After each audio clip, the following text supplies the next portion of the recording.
देखो ये मान लो कि ये एक्स एक्सिस में ये है कंपोनेंट है इस वेक्टर का, कौन सा वेक्टर, आर वेक्टर का एक्स डायरेक्शन में जो कंपोनेंट है, एक्स के एलोंग कंपोनेंट जो है वो आर एक्स है, और वाई के एलोंग जो कंपोनेंट है वो आर वाई, और जेड के एलोंग जो है वो आर जेड है। इतना क्लियर है?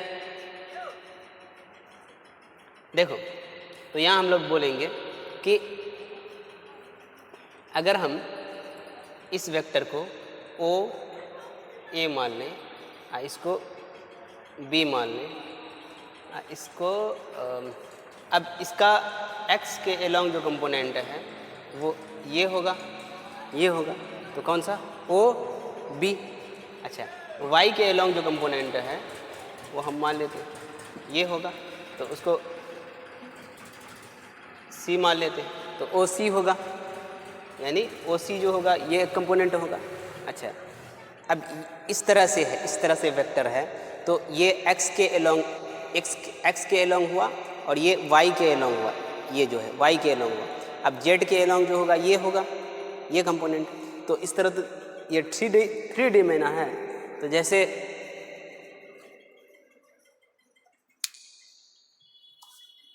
मान लो ये कोई वेक्टर है, तो एक्स के एलोंग ये होगा, है ना, ये कोई वेक्टर है तो एक्स के एलोंग ये कंपोनेंट, वाई के एलोंग ये वाला, और जेड के एलोंग ये वाला।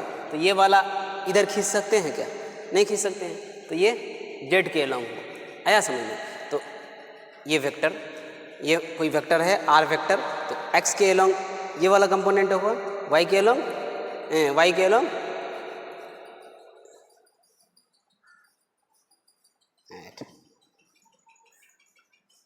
देखो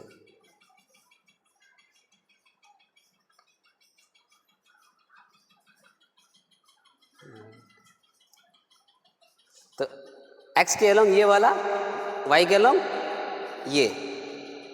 ये वाला, ये इधर जो होगा ऊपर की तरफ, और जेड के एलोंग ये वाला।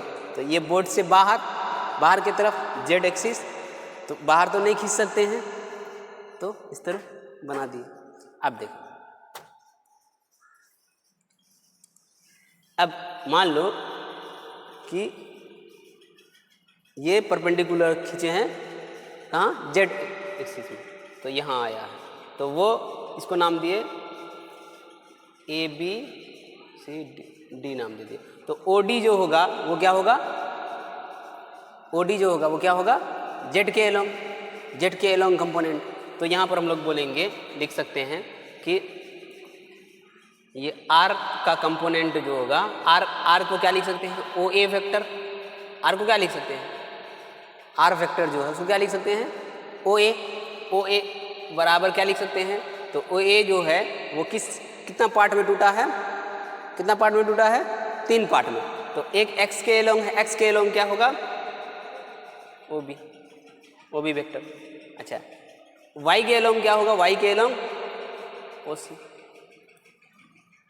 अच्छा, जेड के एलोंग क्या होगा, ओ डी, जेड के एलोंग ओ डी। इतना क्लियर है? अच्छा, अब हम लोग जानते हैं कि x के एलोंग जो लिखा जाता है तो उसको उसका यूनिट वेक्टर i होता है। तो यहाँ पर लिख सकते हैं, अगर ये वेक्टर है तो i आर एक्स। अच्छा, y के एलोंग जो है वो यूनिट वेक्टर क्या होता है, j होता है, तो j आर वाई। अच्छा, z के एलोंग जो यूनिट वेक्टर होता है वो क्या होता है, k, तो k आर जेड। तो इसी चीज़ को यानी ओ एक्स को क्या लिख सकते हैं, ओ बी को, यानी ओ ए को क्या लिख सकते हैं, ओ ए को, यानी जो ओरिजिनल वेक्टर है जिसको कंपोनेंट में तोड़ रहे हैं रेक्टेंगुलर कंपोनेंट में, तो ओरिजिनल जो वेक्टर है ओ ए क्या है, ओ ए कितना है, आर है, तो इज इक्वल टू क्या होगा, तो ओ बी क्या है, I cap R X plus O C क्या है, O C J cap R Y plus O D क्या है, के कैप आर जेड। इस तरह भी लिख सकते हैं या इसको आगे भी कर लिख सकते हैं, R X I R Y J R Z K, ये भी लिख सकते हैं और आगे भी कर सकते हैं, कोई दिक्कत नहीं। अब यहाँ बोलेंगे कि हम मान लेंगे कि आर एक्स आर वाई और आर जेड के साथ जो कंपोनेंट है, आर का जो कंपोनेंट है उसके साथ अल्फ़ा बीटा और गामा एंगल बना रहा है। मतलब ये है कि एक्स एक्सिस के साथ ये अल्फ़ा एंगल बना रहा है और जेड एक्सिस के साथ कौन सा एंगल बना रहा है, बीटा एंगल बना रहा है। और वाई एक्सिस के साथ, वाई एक्सिस कहाँ है, ये है, तो यहाँ से लेकर यहाँ तक एंगल होगा, यहाँ से यहाँ तक, ये ऐसा है, ऐसा इस तरह है, इस तरफ है जेड एक्सिस, है ना। तो इस तरफ तो खींच नहीं सकते हैं हम लोग, खींच सकते हैं क्या, तो इस तरह बना है, आया समझ में, ये ऐसे है। तो जेड एक्सिस के साथ ये कितना एंगल बना रहा है, गामा एंगल बना रहा है। तो हम मान लेंगे कि लिखो, समझो,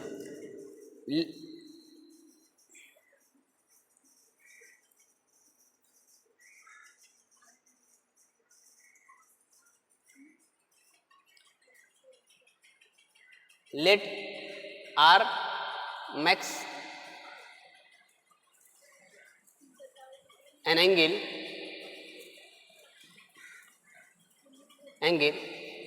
अल्फा, यहाँ दिख रहा,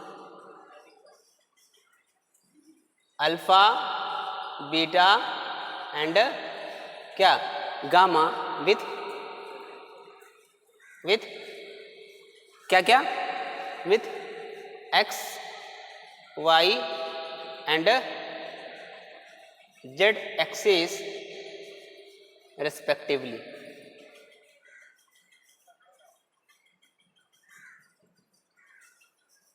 ठीक है, यानी जो बात समझाए हैं वही बात यहाँ लिखी कि एक्स एक्सिस के साथ कितना एंगल बना रहा है, कितना एंगल अल्फा, और वाई एक्सिस से कितना एंगल, और जेड एक्सिस के साथ गामा एंगल बना रहा है। इतना क्लियर है, इतना क्लियर, तो इतना छापो।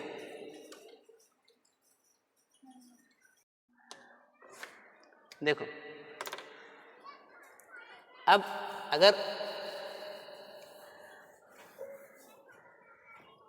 हम लोग सीखे थे, क्या सीखे थे हम लोग, कि जैसे ये कोई वेक्टर है, मान लो ए वेक्टर है, तो अगर इसको रेक्टेंगुलर कंपोनेंट में तोड़ना है, तो ये कंपोनेंट जो हुआ वो एक्स के एलोंग हुआ, और ये कंपोनेंट जो हुआ, ये कंपोनेंट ये किसके एलोंग हुआ, वाई के एलोंग हुआ।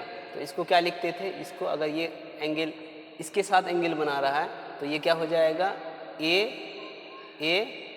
कॉस थीटा, और ये ए साइन थीटा।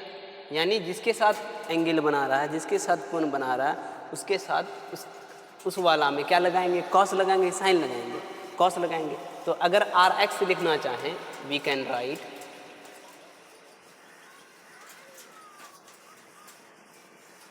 राइट, हम लोग लिख सकते हैं, क्या लिख सकते हैं, तो आर एक्स क्या लिख सकते हैं, आर एक्स लिख सकते हैं, आर और आर कॉस थीटा, और कॉस, और थीटा की जगह में क्या लिखेंगे, थीटा की जगह में अल्फा, ये लिख सकते हैं।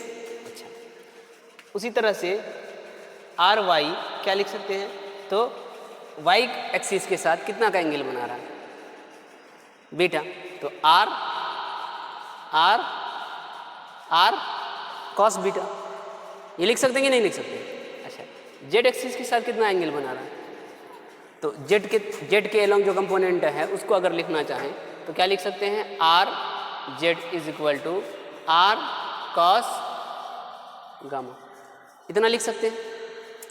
अब यहाँ हम लोग बोलेंगे कि अगर कॉस अल्फा का वैल्यू फाइंड आउट करना चाहें, कॉस अल्फा का, तो cos alpha is equal to क्या लिख सकते हैं, तो cos alpha is equal to लिख सकते हैं, आर इधर आ जाएगा तो क्या हो जाएगा, आर एक्स बटे आर, ये लिख सकते हैं। उसी तरह से cos beta is equal to क्या लिख सकते हैं, आर वाई बटे आर।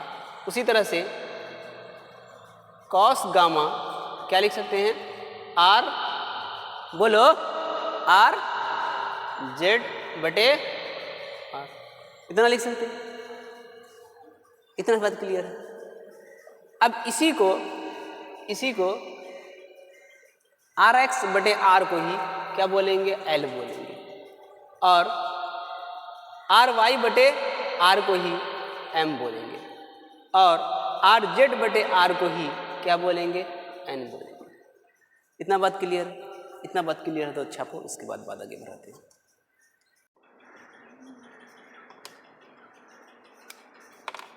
ये छाप लिया। तो with the help of plane geometry के आधार पे यहाँ जो हम लोग प्रूव किए थे 2D वाले केस में, 2D वाले केस में क्या किए थे, प्रूव जो किए थे कि R को क्या लिख सकते हैं, तो X के एलोंग जो कंपोनेंट है यानी आर एक्स, और Y के एलोंग जो कंपोनेंट है यानी आर वाई, तो इसको पाइथागोरस पर में लगा करके हम लोग ये प्रूव किए थे कि R square is equal to क्या लिख सकते हैं, आर एक्स का स्क्वायर प्लस आर वाई का स्क्वायर, ये लिख सकते हैं कि। उसी तरह से प्लेन ज्योमेट्री लगा करके इसमें भी क्या लिख सकते हैं, ये कई कंपोनेंट में, 3 कंपोनेंट में तोड़ा हुआ, तो इसीलिए R X plus R Y का स्क्वायर, आर एक्स का स्क्वायर प्लस आर वाई का स्क्वायर प्लस आर जेड का स्क्वायर लिख सकते हैं, आर बराबर आर का स्क्वायर बराबर, ये लिख सकते हैं कि नहीं लिख सकते, with the help of plane geometry. तो यहाँ पर हम लोग बोलेंगे, हाँ, तो यहाँ बोलेंगे with the help of plane geometry, with the help of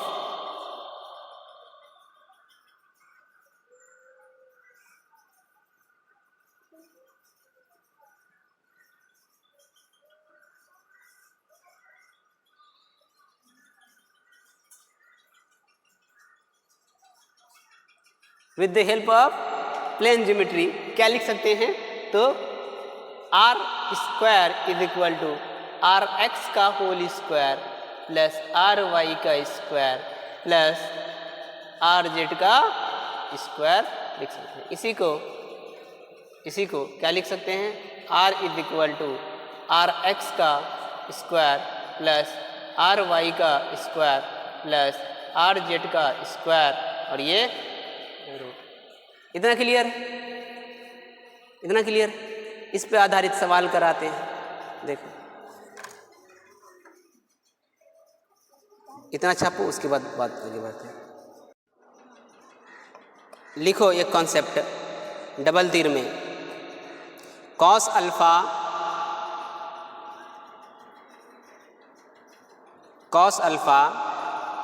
coma देके लिखो cos beta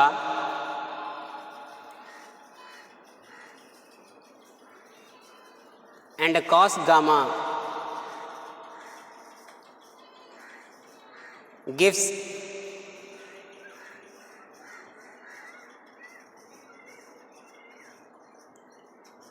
direction of r vector, direction of r vector, वो वेक्टर का साइन देना, direction of r vector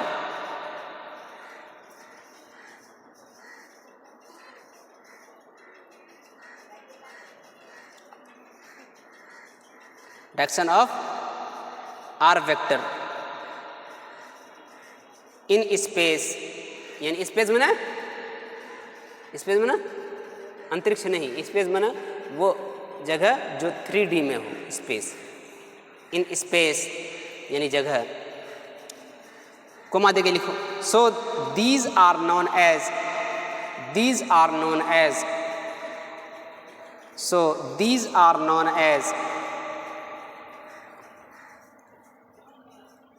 direction cosine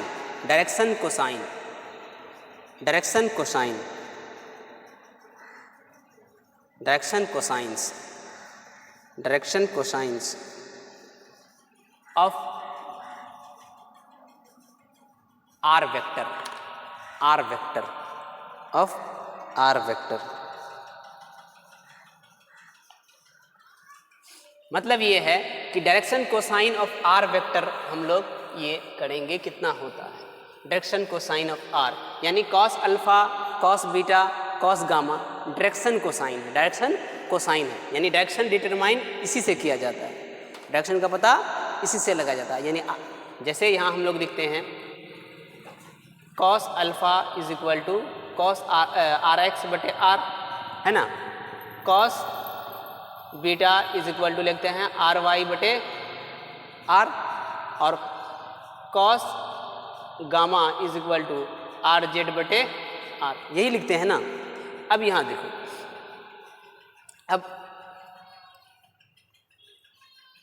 अब इसी को क्या बोलेंगे, डायरेक्शन कोसाइन बोलेंगे, डायरेक्शन कोसाइंस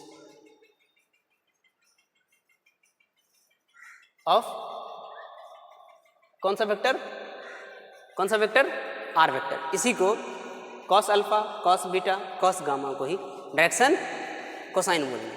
अब यहाँ बोलेंगे cos alpha square cos beta का स्क्वायर प्लस कॉस गामा का स्क्वायर कितना होता है ये निकाल लेंगे। अब कॉस अल्फा के जगह में क्या लिख सकते हैं, कॉस अल्फा के जगह में क्या लिख सकते हैं, क्या लिख सकते हैं, आर एक्स बटे आर, स्क्वायर है तो स्क्वायर दे देंगे। कॉस बीटा के जगह में क्या लिख सकते हैं, आर वाई बटे आर, स्क्वायर है तो स्क्वायर दे देंगे, प्लस कॉस गामा के जगह में क्या लिख सकते हैं, आर जेड बटे आर, स्क्वायर है तो स्क्वायर दे देंगे। अब यहाँ बोलेंगे कि आर एक्स का होल स्क्वायर बटे are square plus R Y का होल स्क्वायर बटे are square plus are Z का होल स्क्वायर, ये समझ में आ रहा है ना, आर स्क्वायर, ये समझ में आ रहा है ना। अब आर स्क्वायर क्या हो जाएगा, एलसीएम आ जाएगा, आर स्क्वायर एलसीएम आ जाएगा तो क्या बचेगा, ये सब एज इट इज उतर जाएगा, है ना। अब इसके जगह में क्या लिख सकते हैं, देखो तो आर एक्स का होल स्क्वायर, आर एक्स का whole square plus R Y का whole square plus are Z का square is equal to R square लिख सकते हैं। तो यहाँ पर बोलेंगे कि इसको आर स्क्वायर बटे आर स्क्वायर और आर स्क्वायर गया तो कितना बचा, 1। आया समझ में। तो यानी cos square alpha plus cos square beta plus cos square gamma is equal to क्या लिख सकते हैं, 1। अच्छा, कॉस अल्फा को क्या लिखे थे, एल, स्क्वायर है तो स्क्वायर लगा देंगे। कॉस बीटा को क्या लिखे थे, एम, तो एम। अच्छा, कॉस गामा को क्या लिखे थे, एन, इज इक्वल टू 1। ये कोसाइन यानी डायरेक्शन कोसाइन हो गया, ये ओवरऑल कॉन्सेप्ट। तो छापो इसको, बराबर लिखो, right direction cosine DC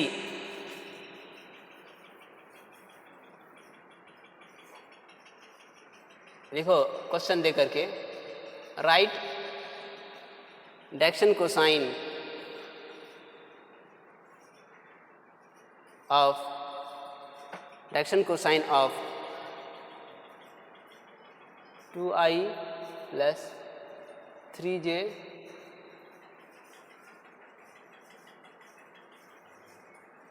plus 1k या k, ये लिखना है। निकाल सकते हो, डायरेक्शन कोसाइन निकाल सकते हो, निकाल।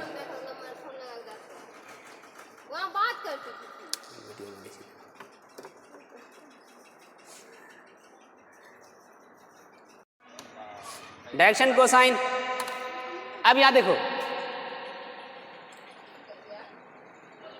इसको कंपैरिजन करेंगे तो r इज इक्वल टू क्या लिख सकते हैं, r इज इक्वल टू लिख सकते हैं, क्या लिख सकते हैं, 2i cap plus 3j cap plus 1 के कैप। अब यहाँ पर बोलेंगे कि आर निकालेंगे, यानी आर मतलब आर का मैग्नीट्यूड निकालेंगे, तो यानी आर एक्स का स्क्वायर लिखेंगे प्लस आर वाई का स्क्वायर लिखेंगे प्लस आर जेड का स्क्वायर लिखेंगे और रूट। ये हो गया। आर एक्स कितना है? आर एक्स 2 है, तो 2 का स्क्वायर प्लस आर वाई कितना है? 3 है, 3 का स्क्वायर प्लस आर जेड कितना है? 1 का स्क्वायर और ये रूट। अब ये 4 हो गया, ये 9 हो गया, ये 1 हो गया और ये रूट। 9 1 10 4 14 और ये रूट। अब यहाँ बोलेंगे डायरेक्शन को साइन निकालना है, तो कॉस अल्फा निकालेंगे। कॉस अल्फा बराबर क्या लिखेंगे? आर एक्स बटे आर, तो आर एक्स बटे आर। तो आर एक्स कितना है? आर एक्स कितना? आर एक्स कितना है? 2 बटे कितना? 114। कॉस बीटा लिखेंगे तो क्या लिखेंगे? आर वाई बटे आर। तो आर वाई कितना है? 3 बटे कितना? 14। और कॉस गामा लिखेंगे, कॉस गामा क्या बोलेंगे? आर जेड बटे आर। आर जेड कितना है? आर जेड बोलो बटे ये हो गया, यही, दैट्स ऑल।